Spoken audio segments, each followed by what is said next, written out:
Kaya ba yan?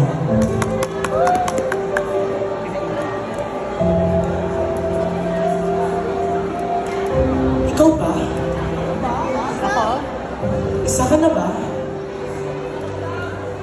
Ikaw ba ang tinutukoy nila? Ikaw na ba ang sagot sa tanong? Ikaw na ba ang pag-asa? Sa isang madilim na liwanag, sa isang sulok na malawak, hindi maipaliwanag lahat ng tao sa iyo nakahawak. Hindi ako nilikha para lang mabuhay, kundi para umunlad at magtagumpay, at para mamulat sa kahulugan ng buhay na may saysay. Nasagot na ba ang tanong mo? Hindi ka na batang mosmos. Huwag kang paapekto sa mundo.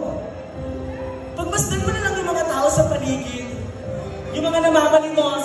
Kaya, tingin ko, tiltaryate, maawa ka na samantalang, malakas naman sila. Huwag kang mabulag-bulagan. Ikaw ang pag-asa.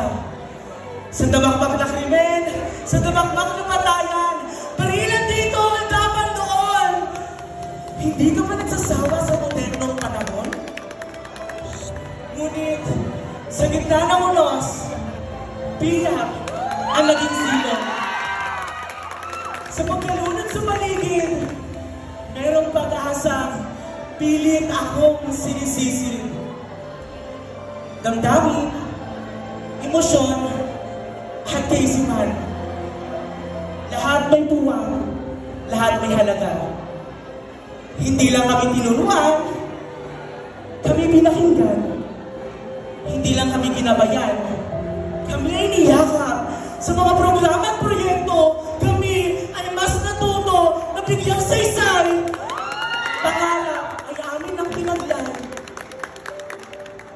Ngayon, taas ko kaming nagsasabi, biyag ako, handang umusbong, hindi lang mabuhay. May pagkalinga at may malasakit, may pangarap at may kinabukasan.